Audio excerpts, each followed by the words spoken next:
Hello, gentlemen. How are you? Hello again. Doing well. Seeing you. Good to Doing see you well. guys again.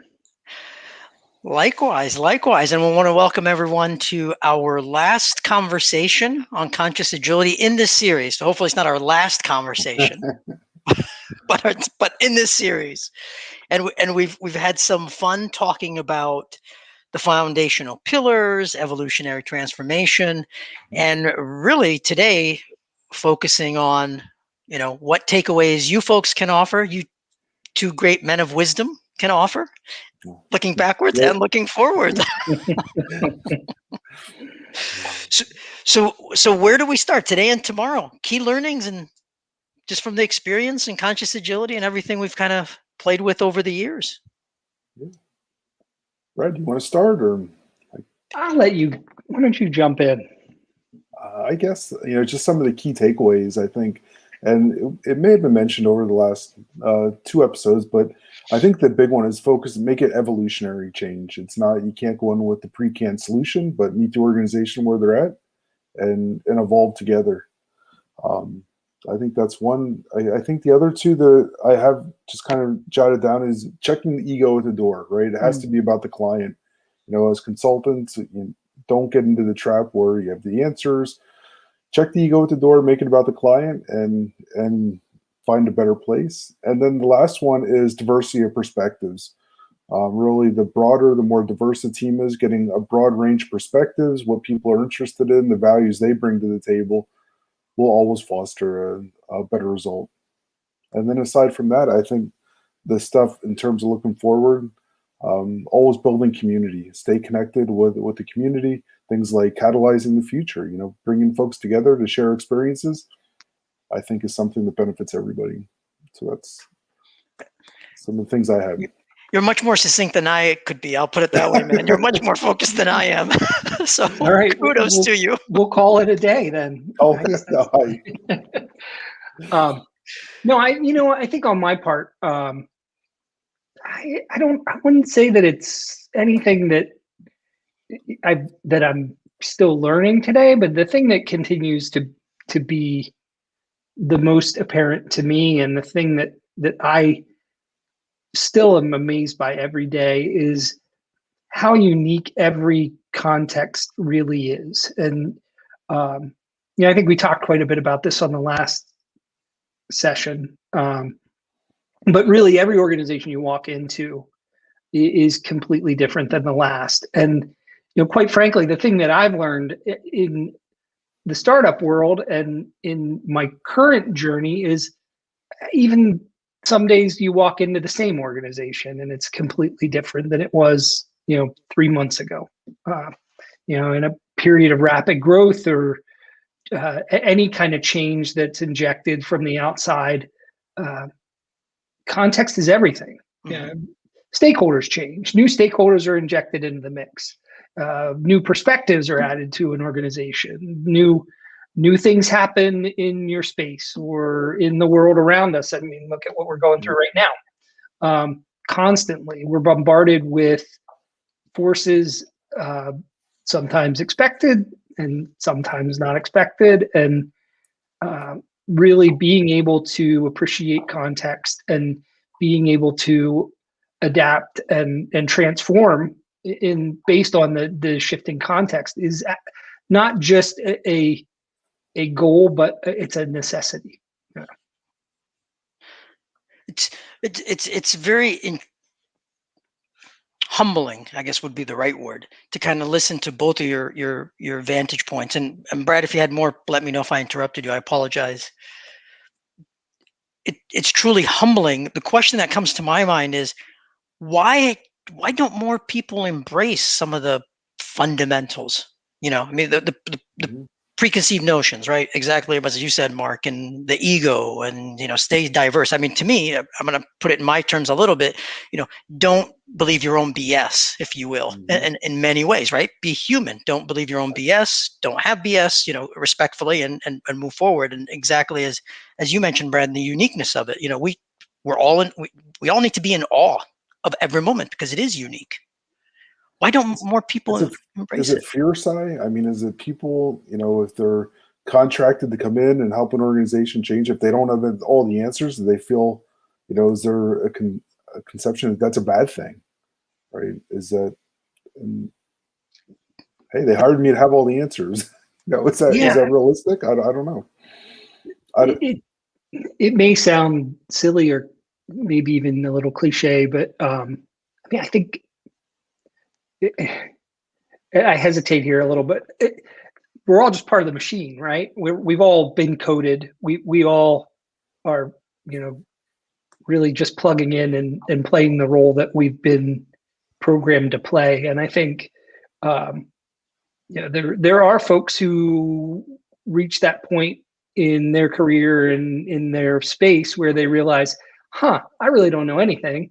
And neither do all those other people who claim to have all the answers that I swallowed early on. And that really the best I can do is understand the value that I'm supposed to bring and then be willing to adjust given the circumstances that are presented. And I think that's a difficult thing to really gain a degree of comfort with. We always get comfort in chaos. We used to talk about that.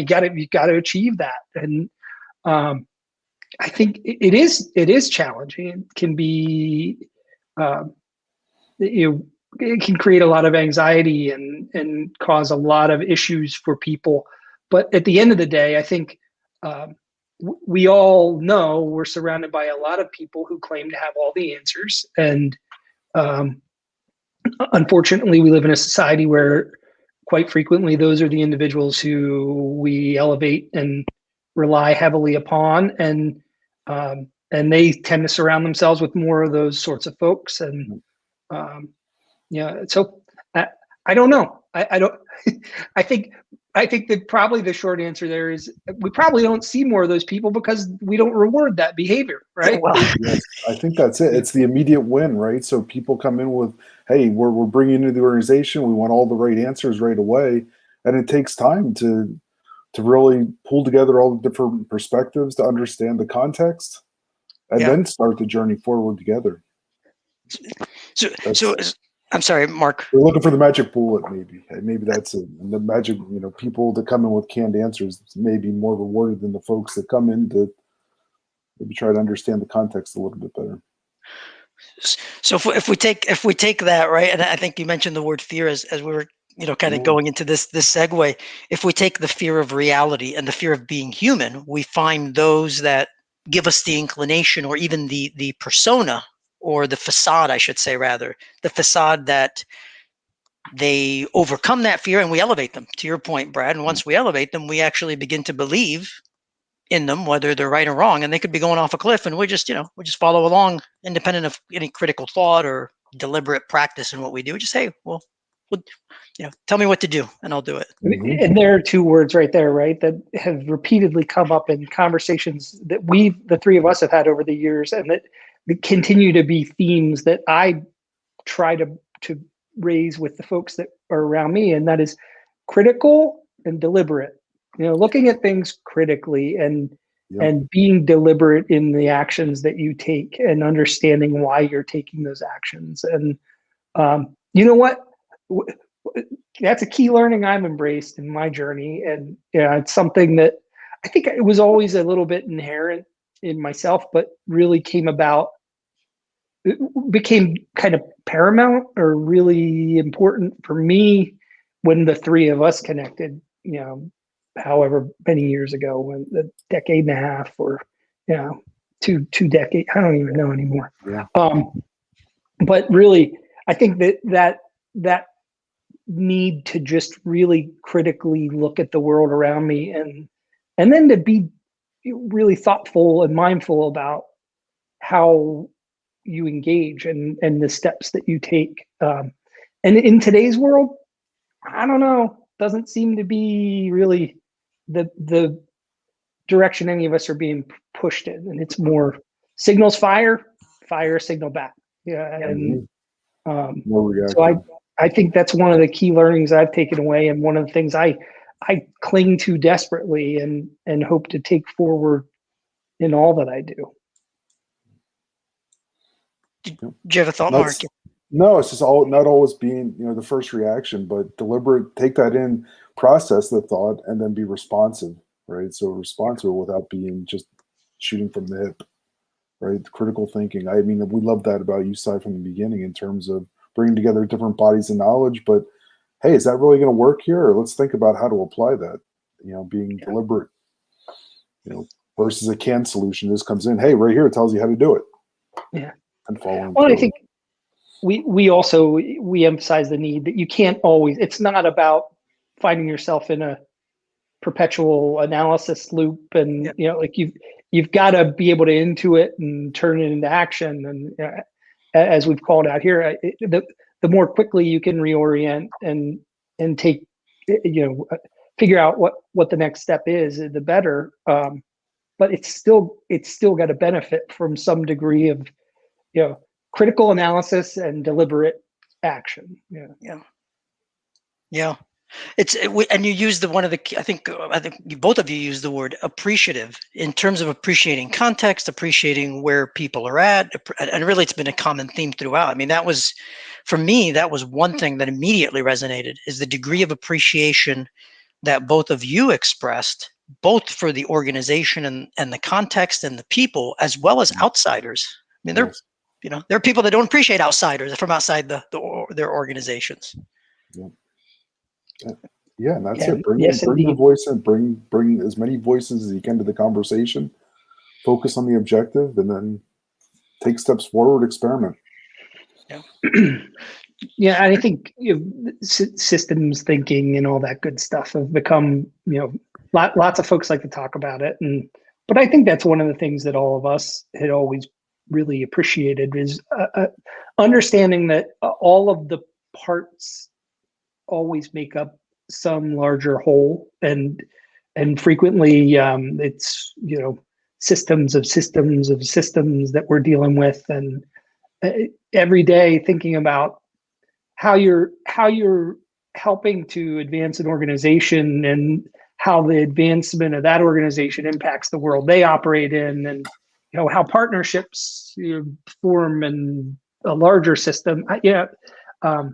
It's kind of a tangent there, but I really think that's the part of it, is understanding that those ecosystems, and getting that every little nudge has those downstream ripples and the potential to have great impact.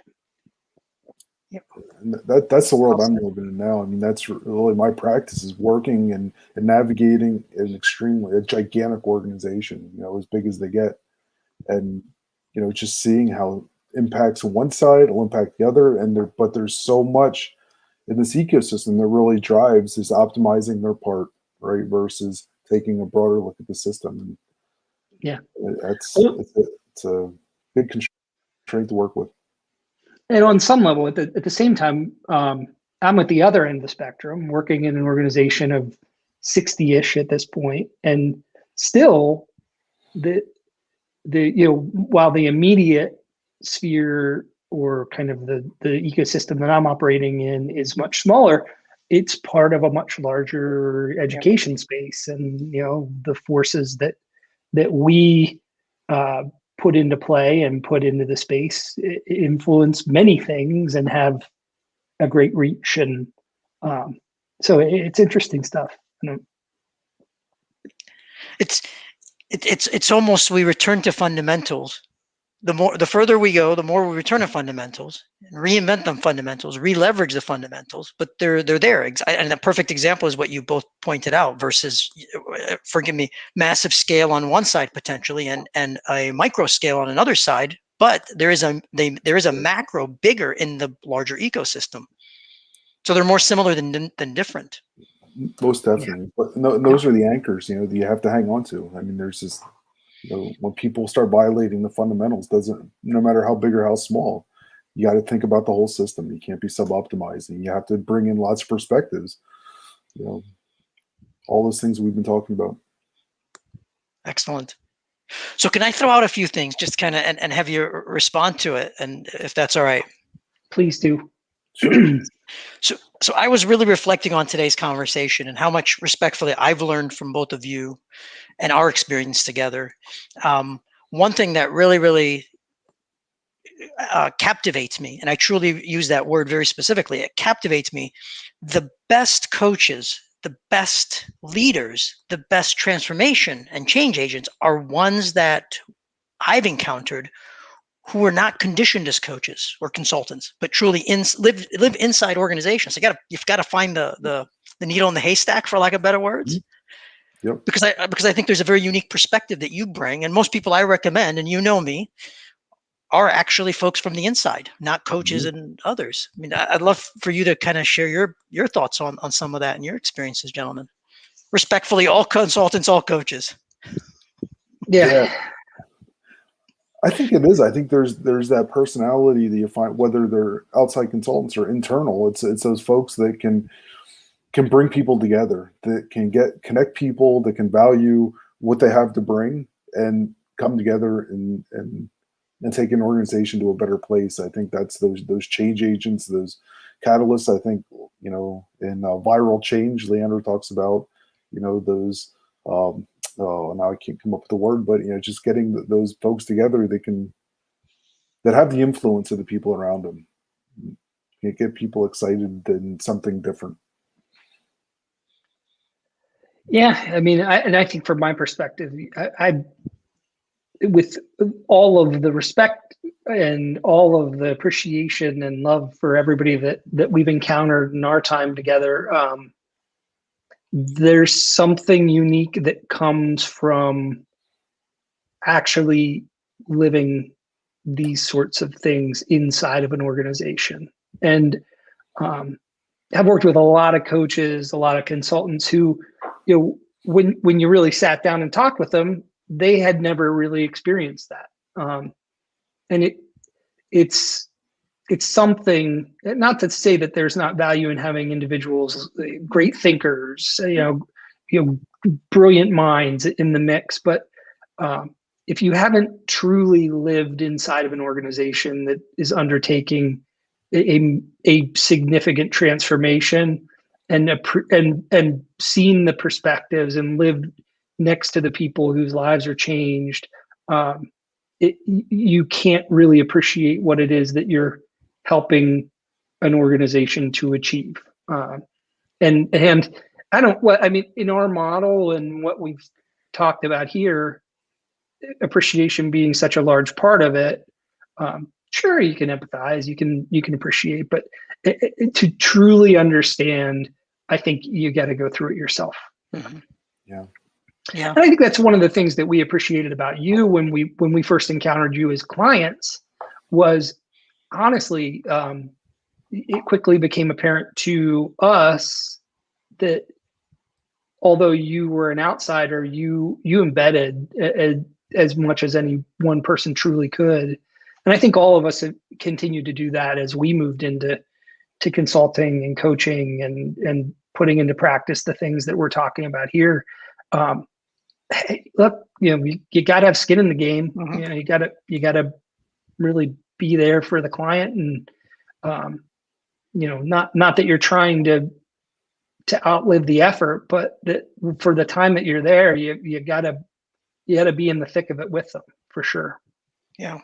And it goes back to the keyword I think that you've both mentioned is really partnership, authentic partnership. What that really means is, and if we use our language, if you will, in terms of a partnership is truly a win-win or a lose-lose. There's no in between. We're all going off the cliff together, or we're not going off the cliff. There's no in between. Yeah. What's that? The hole's not in my side of the boat. Yes. Or I should say, we're all going to Vegas, or we're all not going to Vegas, one way or another. Yeah, that's for sure. Yes. So I've made a few more notes, if you will. I want to throw them out there and kind of get your reaction to this, if that's all right. So I'm going to talk for 2 minutes, if that's all right. So just kind of put a few ideas out there, which I really reflected on this, on how do I summarize some of the learnings that I think we've all embraced. And I started with one word, actually, that we've used, but I don't think we've used enough, and that is flourishing. When we focus on the work that we do, we really try to flourish. We try to help our clients, our homes, right, really flourish. And what that word encapsulates is both surviving and thriving. So it's both of those coming together. So that's one sort of thought that caught me. The other one is we definitively have worked with organizations at any echelon, right, within the hierarchy, coming in the trenches, coming in the C-suite, and throughout. And what we've I think honed in on is energy.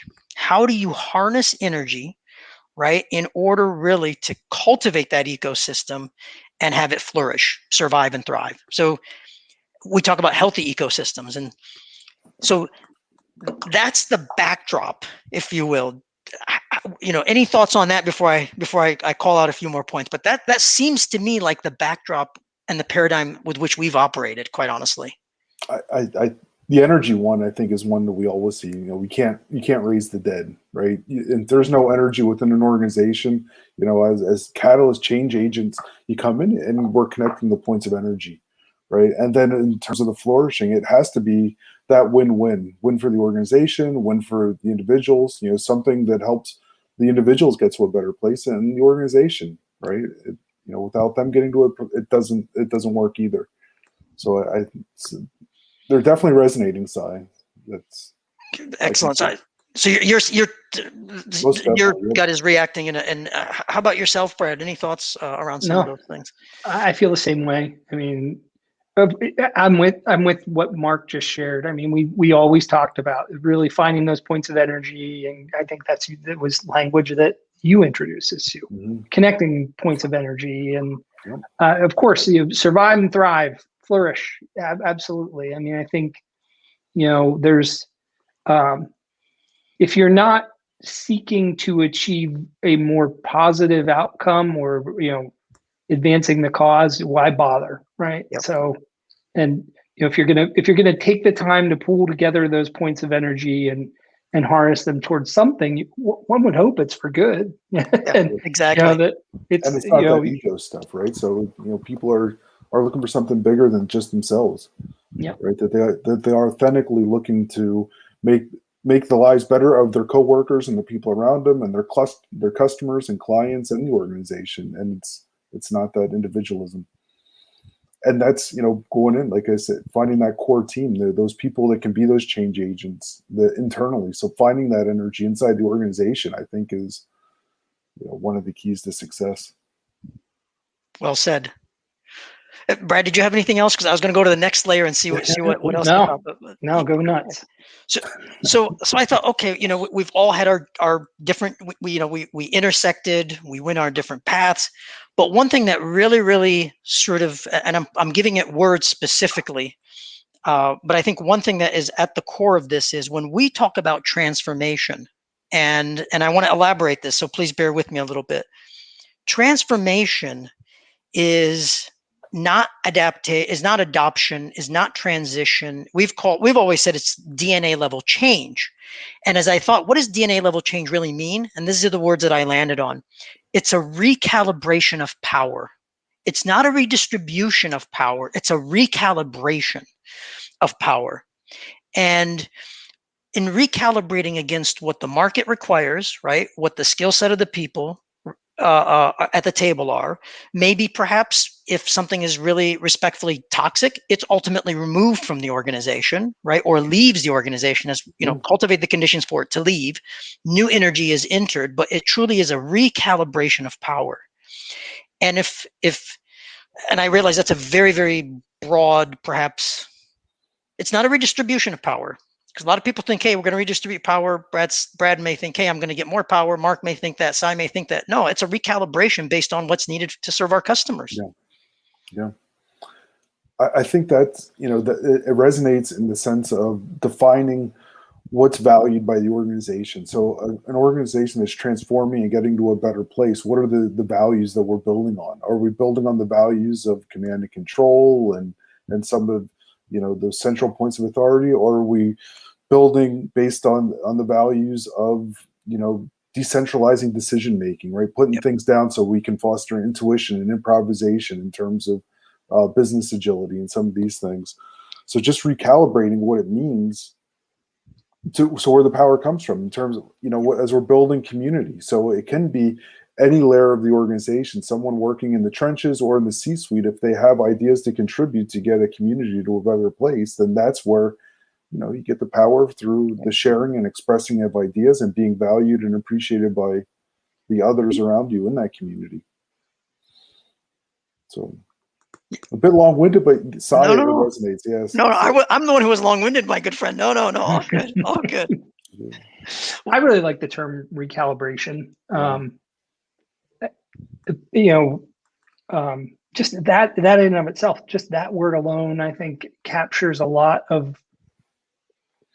When we talk about truly transforming an organization, it really is about rethinking across the board how and what folks contribute. And yeah, I mean, I think the power structures and the responsibilities and the roles and all of that is in play. And it's finding that we what did we always say? I think the term that we like to use, forgive me, not optimizing, but finding that state of equilibrium. Yeah, equilibrium. Yeah. So recalibrating until we find it. Okay, have we lined up all of those pieces just so, and are things weighted in the manner that they should be in order to achieve that state of flow or equilibrium. Can I build on it, Brad? You good? Please. Mark? Yep. So I'm just right along. So, all good. So when I thought about recalibration of power, because now power is the manifestation of energy toward a directed result that we're serving our customers, right? Serving some broader purpose, manifesting meaning. Very practically, when people think about that, we have people from all over the world that are involved in the teams that with whom we work. Mm-hmm. Not everybody wants to self-organize. Some people really want to be told, "Hey, this is my task. I'll go do it," and you got to respect that. Mm-hmm. That recalibration of how a person wants to work, or somebody says, "I just want to do 8 to 5." That's it. Mm-hmm. My purpose is to get that check so I can feed my family. Mm-hmm. That's okay. So that recalibration goes back. And power goes back to energy, goes back to appreciation, goes back to really some of the fundamentals that we've already mentioned. Is one thought. I'm going to build on. I tried to summarize a little bit and tie it back to what we've already mentioned, but I'm going to build on it, if you will, just if that's all right. Unless you two, either of you, have anything to add before I build a little bit further. No. Okay. So I've reflected on leaders, right? We can enter an organization, and leader isn't a title, but rather leadership is specifically how a person leads from their position, relying on John King's notion and tribal leadership, leading from your vantage point, and Mary Parker Follett likewise. The thing that we've honed in on is awareness, right? At the core of what we do. And for someone to take on a transformation as a leader, they have to have a degree of awareness to relax their ego, because this is a recalibration of power. And most likely, if they're senior in the organization, they have too much power. Or if they're elsewhere, they may not have enough power based on how they're contributing. So relaxing one's ego. And then the other thing is having the maturity to engage in a transformation. And I'm gonna reference Nietzsche's journey, the metamorphosis that he uses, and I'm just going to use the labels without getting into it. But he talks about first being a camel. I don't know why I'm pointing to the wall. I just got interested in the wall. But first you're a camel, beast of burden, right? You burden everything. Then you burden so much that you actually now become the lion, and you roar and acknowledge yourself. And this is where we find a lot of leaders where they're very forceful, they're overly forceful, they're holding on to power. And then when they have the breakthrough, they become a child, to use his terminology, because now they can look at that recalibration with reality. There are things that Brad's going to contribute that there's no way I can match. and that's okay. And there's things that Mark's going to contribute, and there's no way that we can match. And there's things that I may contribute that there's no way that we can match. So ego and maturity are two facets that are extremely key, grounded in awareness for leaders. Yeah, I mean, some of that, that metaphor, it sounds a lot what was described in tribal leadership as going through the epiphany, right? And I think that we've seen over the years that shift happens when a lot of the leaders are saying, oh my gosh, there's so much, I don't have all the answers. I do need to open up and look at all this wisdom that lives throughout our entire organization and authentically finding ways to bring that to the surface. Yeah. Good stuff.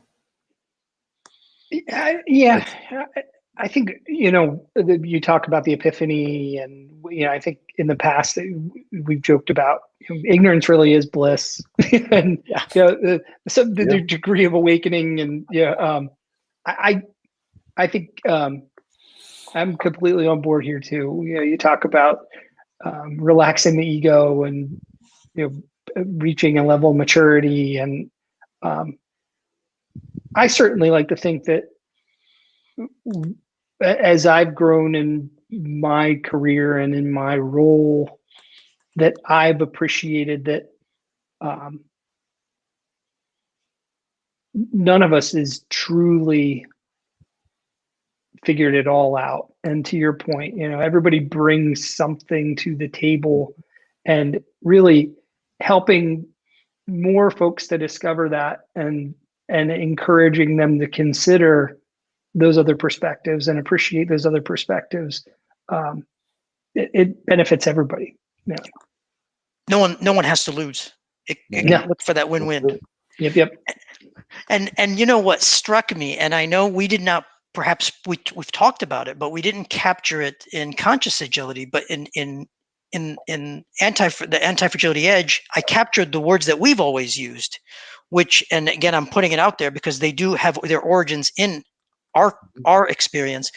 When we're talking about leaders, we've always looked for three characteristics.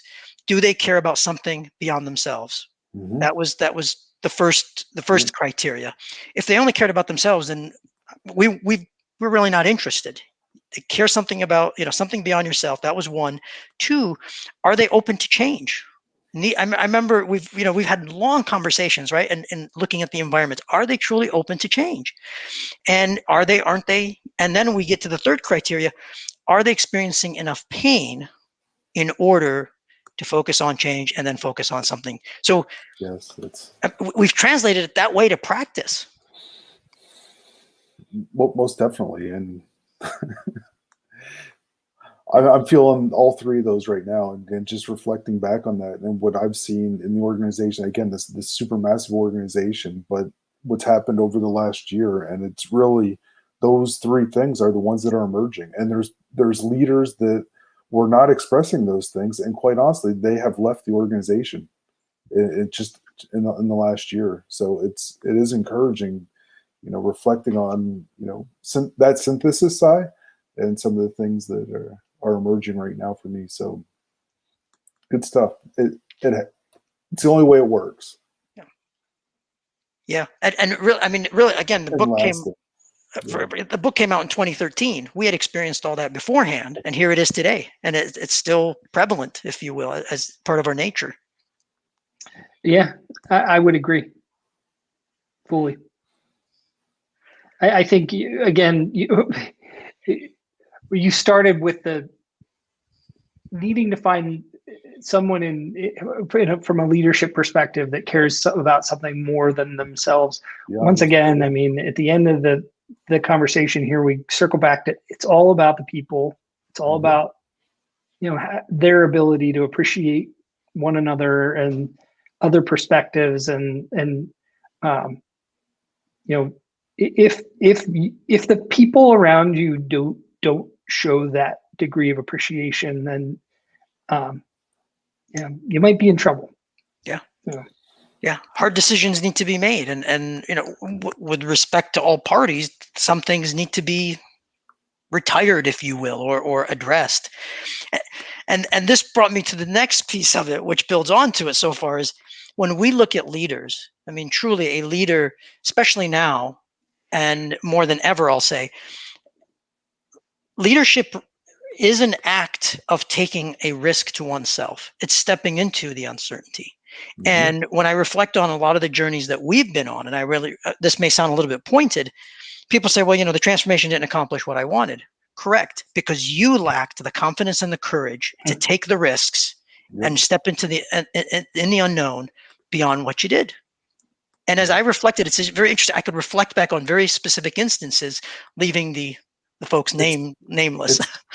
The Cars case study, I mean, they explicitly use that language. I mean, that you listen to that case, I forget how long that is, that recording, if it's an hour or longer, but so much of that talks about, going into the dark, right? Just taking a leap and knowing that they're going to get to a better place together, but being comfortable in the unknown and what was uncertain. And the courage they had to do that made them unique, I think, as somebody who really excelled at transformation. The way you describe it. And these are the words that we've used. I mean, really, it's a summation. As I reflected respectfully, Yeah. I went out for a run earlier today to to get my thoughts together, and I reflected on our work together. Brad, did you have a thought, my good friend, on some of the? No, I was just processing, honestly. Nothing to add there. So then I thought, okay, well, we've seen a lot of language. I'll say, what do they call them? Vanity metrics, right? Mm-hmm. And you put a label on it. And I've seen, and I'm going to be even a little bit more edgy or pointed at this. We've seen a lot of language. Well, some people will call it happiness. Some people will call it positive psychology. Some people will call it, if you will, psychological safety. And I look at Google as a perfect example, and my root, and both of you know, some of my roots go back to Carl Page, whose son started Google and he was my mentor. As I look at it, people had the confidence and the courage to cultivate what Google became, because when it started, there wasn't necessarily psychological safety. People had to step into it. People take the risks, and then we had to deal with that ecosystem, cultivate an ecosystem, which I think a lot of people, including us, are still learning how to do. Yeah. I think that's it. I mean, it's just taking action. It was always about just doing something and then being able to respond to what happens, but the courage to do something, to take a risk, take a chance, move forward, take an action. And that's where I think so many organizations get paralyzed. They want to go through all this big, long change management. Oh, we have to socialize all this versus, hey, let's give it a shot, try it out, and see where we get to. Yeah. And I'm not discounting, forgive me, I want to add one other thing. Brad, if you have a thought, I apologize if I interrupted you. I'm not discounting the importance of psychological safety. There is a balance between surviving and thriving, right? If you push too far and you don't have a degree of safety, then you achieve death. Yeah, absolutely. Right? So you got to find that balance. But if you, and who was the gentleman up in Canada? I forgot his name now. He's very well known. I forgot for the life of me. I forgot his name, but he talks about if you cultivate so much safety in the garden, well, what's outside the garden is still harmful. And we've talked about, reality isn't safe. So don't weaken people to a degree that you have sheep that they can't confront the challenges. Yeah, well, I think we have talked about that, and even from like a parenting standpoint, that's a parenting strategy, and it's not a good strategy, right? You raise children so sheltered from the world outside that when they finally experience it, it's they're lost. It shatters their world. They have no idea how to function in it. And I think, to your point, if you spend all of your time crafting an environment where everybody feels safe and there's a conflict avoidance because you're worried about creating a safe environment. And I go back and forth there too, because I think there's a degree of, what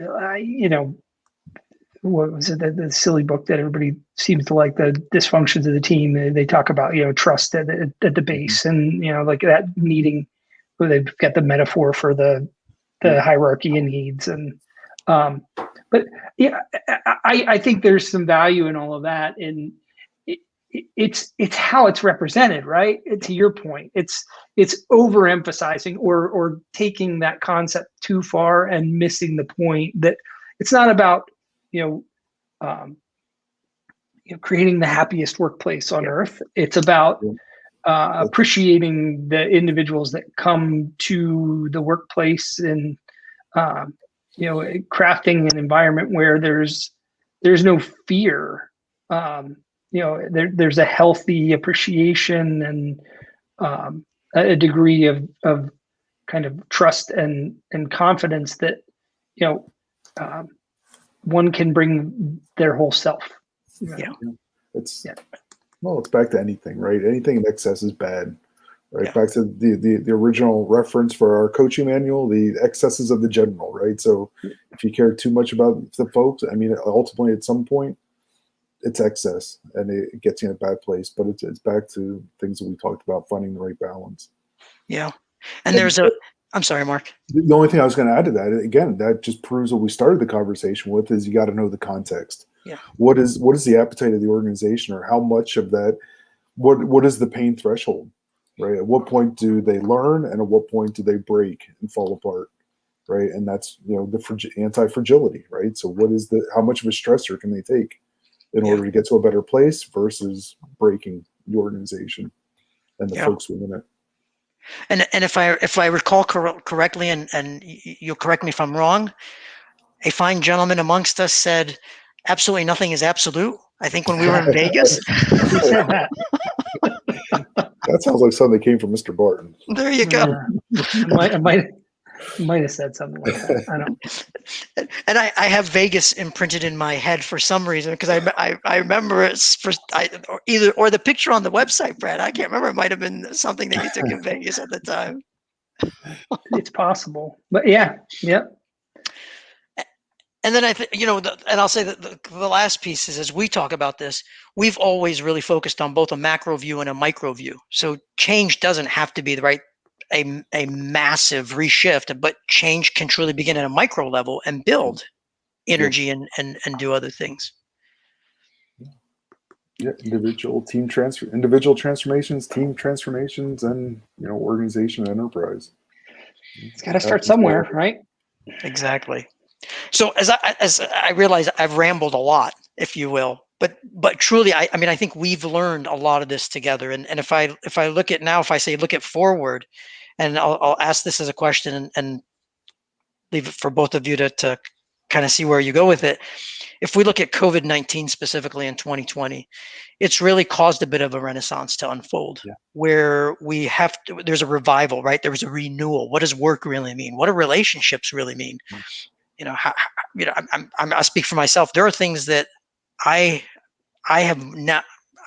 reappreciating because I forgot and rediscovering. And we shouldn't lose this crisis to reinvent and renew. I mean, your thoughts, gentlemen? I agree wholeheartedly. I've taken a real interest in that. You guys have probably encountered or know of that Prof. Galloway. He blogs. I think NYU professor, and he's I don't know his whole background, but he's spent time in startups and stuff. Interesting guy, really interesting perspective. But he's been talking a lot about that recently, just how much this event or the events of our time really stand to reshape things, and what an opportunity we all stand looking at, and what is likely to come as a result of what we've all been through. And it's certainly, it is interesting times, and I think I'm optimistic in a very odd way. I think here in the Philadelphia area, we've been hit pretty hard, and I think we've kept ourselves on lockdown pretty much the entire time. But it does seem that the clouds are starting to lift, and it does really feel like this is going to be interesting times that we're afforded as a result of all that we've been put through here, and all of the opportunity that will arise out of the adversity and all of this tough stuff that we've been through. I think we're going to see some amazing things, and I think there's going to be some really brilliant minds that emerge, and the world's going to look a little different because of what we've been through. Yeah. Yeah, certainly the workplace isn't going to be the same. Even doing a lot of agile lean coaching over the years, I was like, oh, you got to co-locate, getting people together. We've always said that, hey, you just got to be focused, right? And now just the opportunity, the fact that you can bring experts together and location is no boundary anymore, right? The new things, the new opportunities for collaboration to bring people together when you don't have to worry about travel, I think it's going to be it's not just a disruptor of the last year. It's going to continue to disrupt moving forward. The organizations that can embrace it, and now really bringing together people from all over the place that just have a common interest in doing the right thing and moving forward and defining what work is. It's going to continue to change. I think it's going to accelerate change. It's the next catalyst, I think, to continue to accelerate change in our world. Well said, both of you, and specifically 2020. I mean, I know for when COVID hit here in the States, one of the big things was, as I like to term it, it challenged our notion of normal, and it was no longer about normal or abnormal, but what's transnormal. What does even normal mean for us? And that's sort of right in our faces at this point, and there really is no going back. No, not at all. But it's opportunity. I mean, for me, again, building community, I'm looking at it as new opportunities, right? There was always this constraint. Bringing people together was always, hey, can we get a conference room big enough? Now, it's almost trivial to get 30, 40 people together on a call and share some thoughts and start collecting feedback. Yeah. Gentlemen, I know I've kept you long. Any sort of closing thoughts before we conclude our series on conscious agility and the experiences and the wisdom that you folks have definitely brought to the world? Well, that's a big ask. But no, I mean, I think hopefully folks found the conversations valuable. Just try to appreciate one another. Yeah. Likewise. Create some value in the world. Yeah. Thank you, Cy. Thank you for all those tuning in and sharing, listening to the perspectives. Certainly reach out if there's other questions or keep the conversation going. I'm looking forward to all the good stuff you're doing, Cy, with catalyzing the future and fostering community. And let's just share our ideas and help the world get to a better place. What he said. not very well said on both parts. So I'm going to actually end on, if you will, from my vantage, on 3 quotes, which I think are grounding for us. And if you disagree, please say something, if you will, before we sign off. But one of them is from Alejandro Jodorowsky, and he's an artist. He's a theater performer and a director and a movie director. He's got a very, very interesting background. But he said, what is the goal in life? It's to create yourself a soul. And exactly as I think we've painted in many ways, this journey is for us to really create ourselves a soul, individually, collectively. So that's I feel that together with what we've done. Respect, Mark, you're going to say something. Forgive me. No, I say I love it. Great quote. Thank you. You're most welcome. And then I've got 3 of them, so that's one of them. Please, yeah. The next one is from I'm sure we've heard this one from Viktor Frankl, and what is to give light must endure burning. And this, I think, goes to the core. It's never easy, right? It's like, who would do this line of work, right? And we'll put it that way, to say the least. So that's another one. And the last one, I think, really summarizes a lot of the learnings. And this is from Picasso. Every act of creation is, first of all, an act of destruction. Mm-hmm. Something needs to die in order for something to be reborn. Yep. Yeah. Great quote. Yep. And I do think that's, amongst others, but I think this really binds us deeply. So thank you both for everything. And likewise. Thank you. Likewise. Brad, always a pleasure. Indeed. Thank you so much. And we thank everyone for joining us. Until next time. So thank you. And we'll definitely have more interesting conversations to come all around. Thank you, gentlemen. Bye-bye. Thank you. Thank you.